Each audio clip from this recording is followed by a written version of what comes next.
Welcome to Metapod, the podcast where we discuss operational execs and organizations that make and move stuff, and our common headaches, digital transformation, the forever labor shortage, and doing more with less.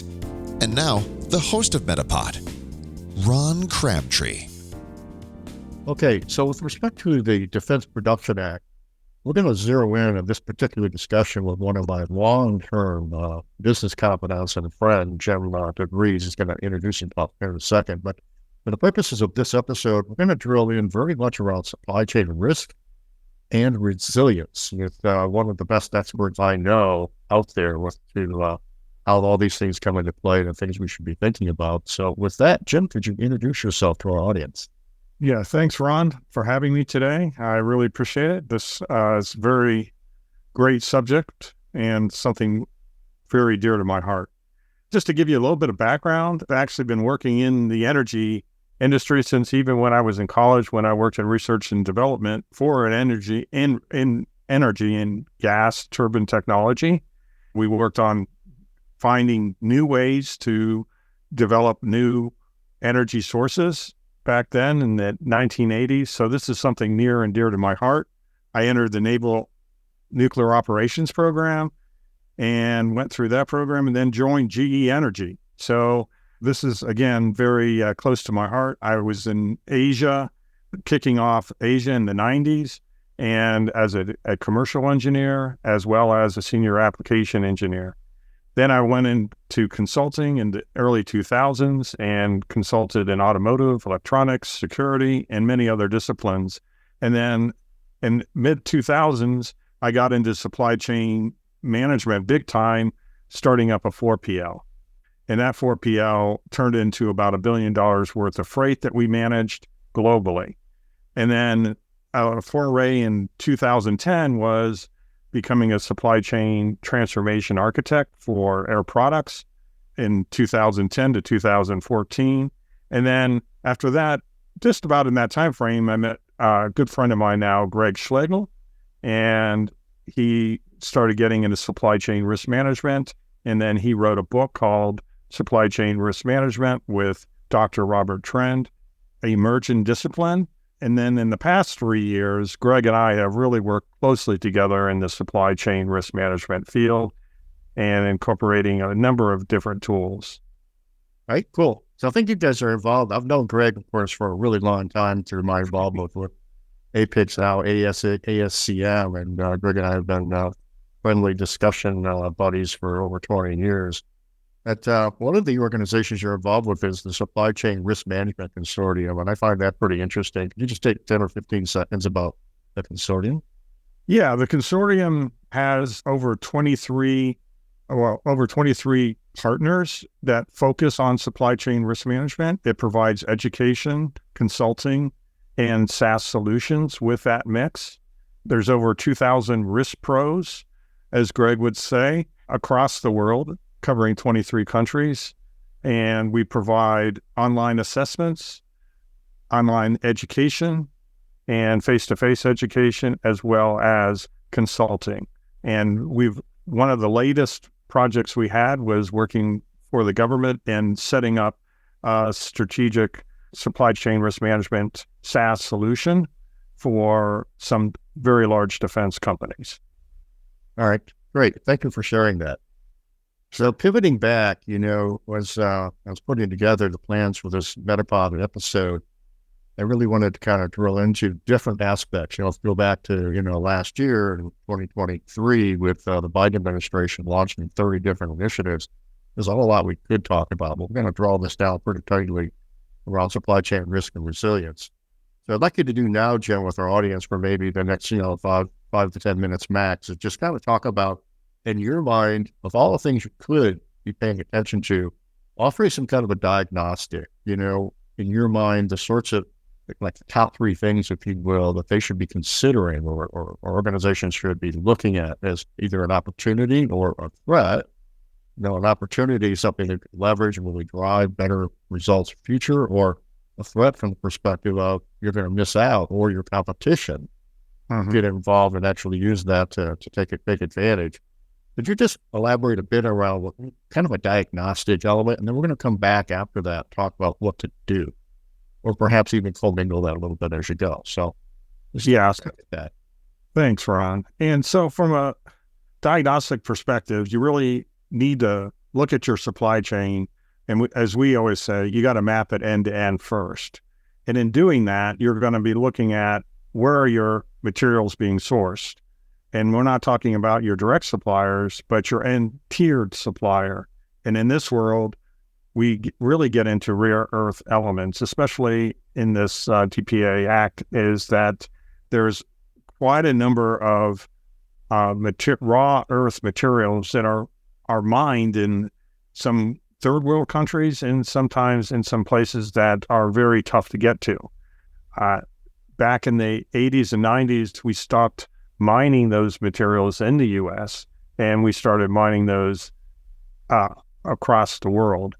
And those are critical for all of our infrastructure, from electricity and the grid to nuclear power to electronics. So we call them the REEs, the rare earth elements. That's one area to focus on. The second area is the sourcing of materials. Do you have transparency on where your materials are coming from? Yeah, and to be clear about this, it's the sourcing of all materials, not just rare earths. That's part of what I'm pushing for here is, no matter what kind of business you're involved with here in North America, whether you're, making products or even consuming lots of products, we need to actually source. This is a broad topic and really potentially impacts just about any sort of organization. Absolutely. So getting to understand where those are sourced from and making sure you have at least a second source outside of your single source. So single sourcing is pretty dangerous, especially not only with a company, but for a particular country. So if you're sourcing everything out of China and you don't have a backup source in India, Indonesia, Africa, then you're going to be at risk. And what's happening, of course, we're having a lot of risks in this world, the VUCA world, volatility, uncertainty, complexity, ambiguity. All these things are happening with the geopolitical landscape. The socioeconomic risks are coming in. And the question is, are you able to respond faster than your nearest competitor?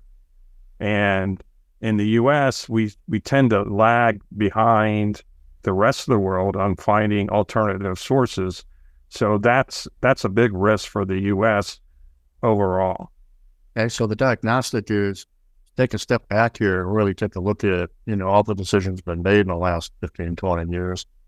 And are you basically setting yourself up for some real challenges around where you sourced or being too narrowly sourced? That's right. For key things that are inputs to your business's needs. That's right. And with this geopolitical world now, where a lot of we're really fighting against China and Russia for those rare earth elements and all the intermediary steps all the way through it. So really having that mapped out and having a risk alert system is really imperative. And that's your outside in. A lot of folks have... And that's not just rare earths. It's all the core inputs. It's all the organization consumes to be successful. That's right. So all these sub-assemblies, all your partners, all your suppliers, but also your customers.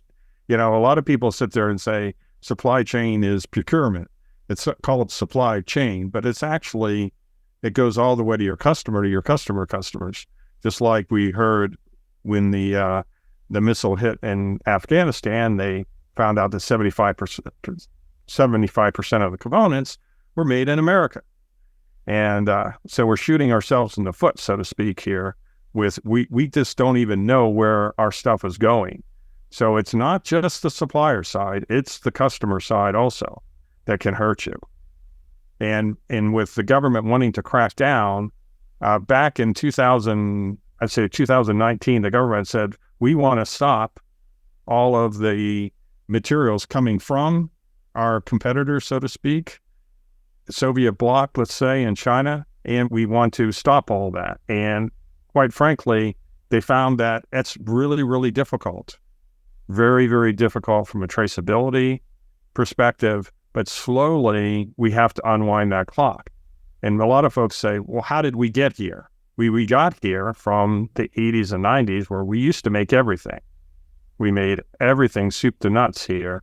And in order to keep our inflation down, we started sourcing around the world. Now we went to the lowest cost country, China. Before the 90s, or in the 90s, China started transferring all of that to them. So now, instead of us having a half a dozen or a dozen countries where we're sourced from, today we're sourced from China. Everything goes through China. And a lot of folks don't understand that. It's like, oh, we're going to stop buying this we're going to move our operations from China to Thailand, let's say. Well, you move to Thailand, that's great, but you still need to get the stuff from China because they're the only ones who make 50% or 30% of your subassembly. So it's not that easy. It's going to take a lot to unwind that. And because they have scale, they're going to be the cheapest one on the block. And so are we going to take inflation or are we going to go to China? That's the $1 million question or $1 billion question now, maybe $1 trillion. Exactly. That's pretty interesting. You know, I like your hypothesis that, you know, with the COVID pandemic, you know, tripping a huge spiral of inflationary activities going on, of course, resulting, you know, the actions by the feds and increasing interest rates, which, you know, it looks like it's coming back the other way, or at least, you know, putting the pause button on all that. Mm-hmm. But, you know, the U.S. economy showed evidence of actually weathering the storm inflationary-wise and actually getting it back under control much more quickly and easily than other countries. Part of that's because of all these sourcing decisions been made. But now as things change, you know, the pressure goes toward, you know, protecting North American supply chains, the vital delivery of food, medicine, you know, emergency response, being able to, you know, take care of our own people in our own countries and not be, you know, victimized by these global issues. That's a balance we're going to have to strike. It is. It is. It's a real balancing act. It's like, how do we do that? So, of course, we have India and we have Africa and we always have Indonesia that we can go back to and South Asia. And so that's what the fight is. And of course, Taiwan is a pivot point on the electronic side. We are building fabs in the U.S. Intel is building some fabs. So we are going at it, but it's going to take us a while to regain our ground and gravitas, so to speak, of alternate sources. But again, how do you stop inflation? How do you keep that down is going to be the greatest challenge. And it's really sad to me is South America and Central America, because here we have all these countries close to us that unfortunately we're not able to capitalize on because of the geopolitical problems in those countries. So it may be that Africa is more stable before South America is stable. So, you know, the geopolitical piece of this is, you know, a lot of people sit there and say, it's only within my four walls I need to worry about. And it's becoming less and less so that you can just worry about what's in your four walls. And remember, one strategic risk event that occurs can wipe out your net income for the year. And 2 or 3 of those big events, if you're not positioned right, you're going to go under. And that's the biggest risk. And if you're moving your suppliers, you're at risk. If your customers are changing, you're at risk. So have you really mapped through these? Have you done your business continuity planning? Have you mapped out your risks? Are you prepared? You only have to be faster than your nearest competitor, you know, the bear in the woods. You just said something really important, and we're more than halfway through our allocated time for this episode, but I'd like to pause for a second. And I was kind of looking for, like, in your mind, of all the things we could focus on from a diagnostic perspective, what would be like the top 3 things to really pay attention to?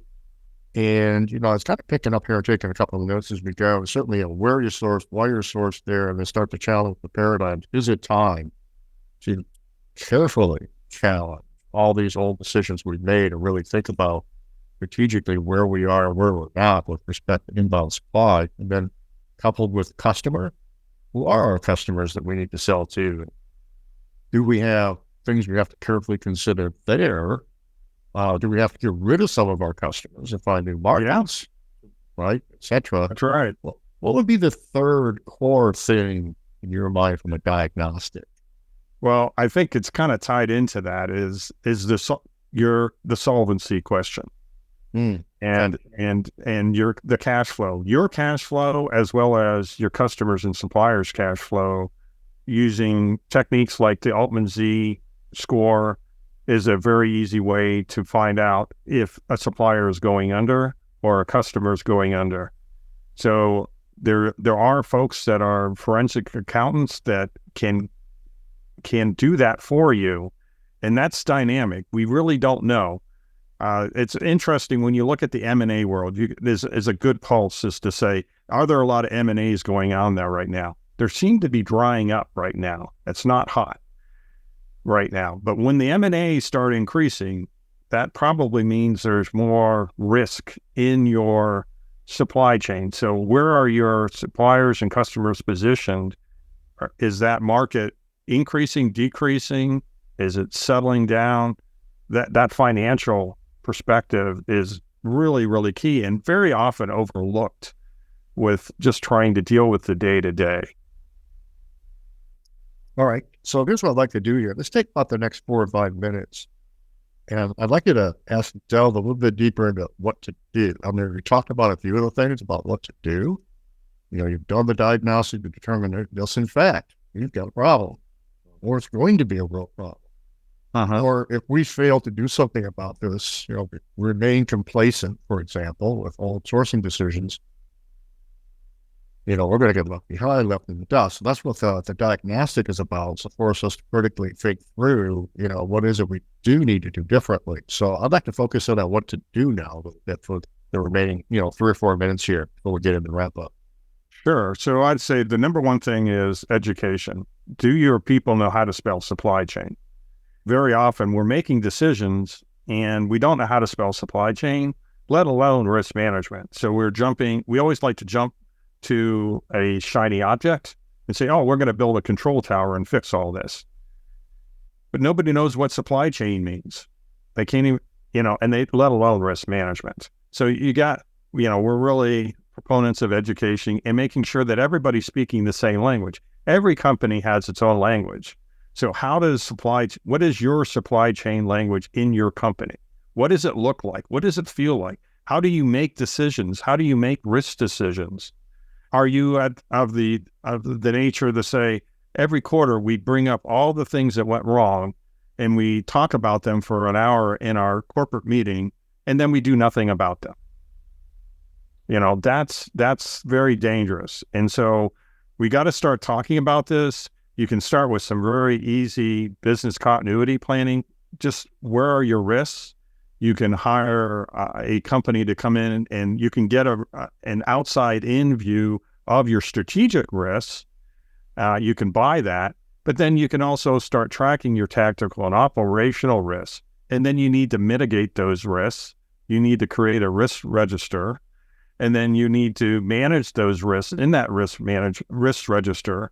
And then you have to, just like you have alarm drills, you need to go, what are we going to do? If this risk happens, what are we going to do? And once people are practiced on that, then when you do have a risk, whether it's in the risk register or not, and you do have a continuity plan around that, whether you have it or not, you know how to build it and you can build it fast. And you have the team, who's going to do it. Again, you're only as good as you are if you're faster than your nearest competitor. So that. Yeah, let me interrupt here. And, let's also talk about resiliency. Yeah. And that's kind of a fancy word that, people, it's all risk, we kind of get that. But what do we mean by resiliency and how is that interwoven? Maybe you could expand a little bit, at least in your opinion, around what good resiliency practices look like and how that links back to what you just said. Yeah, really, the resiliency piece is how are you going to manage those risks, right? And do you have plans? Do you have mitigation plans? And resiliency is that risk is your friend. How do you make risk to be your friend? Because the companies that capitalize on risk are the companies that come out on top. The people who avoid risk and try to hide risk are going to be the companies that go under. So the question is, do you want to be leading or lagging your industry? A lot of folks go, well, it costs us too much to that. The most common comment is it costs us too much to look at all the risks. We can't fathom that. But how do you manage those risks? It's not, you can't manage 100% of the risks. It's how you manage those risks. And right. if you block yourself and say, I'm not going to deal with it, then you're going to fall behind, because if your competitor says, I'm going to capitalize on that risk, and you're going to say, I'm going to ignore that risk, then they're going to get the competitive edge, because the customer is sitting there saying they're struggling through that same risk event. Let's say it's a strategic outside-in risk. They're struggling. Who can respond faster, you or your competitor, to hit that supply chain? I think the automotive industry, Toyota, and a lot of these automotive companies, all of them really responded very quickly to the COVID risks. Even when they stopped getting their chips, they responded relatively fast compared to other industries. But it is aligned to industry. You just have to be faster than your nearest competitor. In the U.S., our competitor, if all your competitors in the U.S., the good news is everybody's complacent. But yeah, so let me just butt in here for a second, because we need to move into wrap up. And obviously, we could go off for a really long time.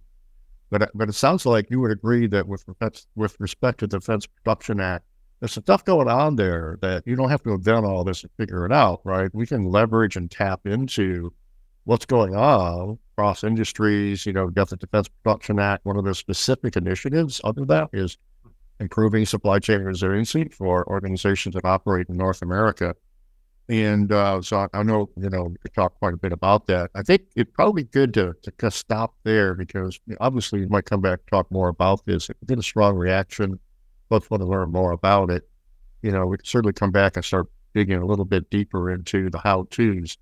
So with that, I'd like to move into wrap up here, and maybe be willing to take a couple minutes here at most and just talk a little bit about, people want to collaborate with you. How do they get in touch with you, and any last minute thoughts around resources available to them to tackle these challenges?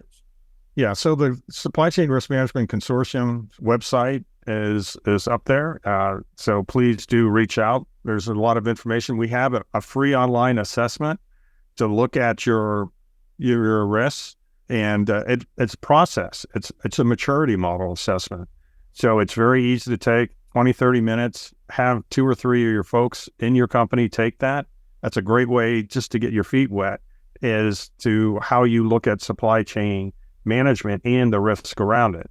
Then we have the next layer. We have online training, but we also have a supply chain risk and resiliency assessment, which is a little bit more heady if you are wanting to take on to that next step. So those are some of the next steps that people can take to learn a little bit more about supply chain risk management. What if somebody wants to reach you? If they want to reach me, they can just say, come out to J de Vries at consultingeig.com. And you can find me on LinkedIn, pretty easy also. All right. Well, in that case, thank you for joining us, Jim. This is amazing as usual. And I want to thank our audience for bearing with us and listening in, and join us for the next episode. Thanks, Ron, for having me. Really appreciate it. You're welcome. Bye. Thank you for joining Metapod. For requests on topics or to ask questions, you can connect with Ron Crabtree 3 ways: via email at metapod@metaexperts.com, via LinkedIn, or by calling him directly at 734-425-1455, extension 103. Lastly, if you love the show, please consider leaving a 5-star review on your favorite podcast app. We truly appreciate all your support.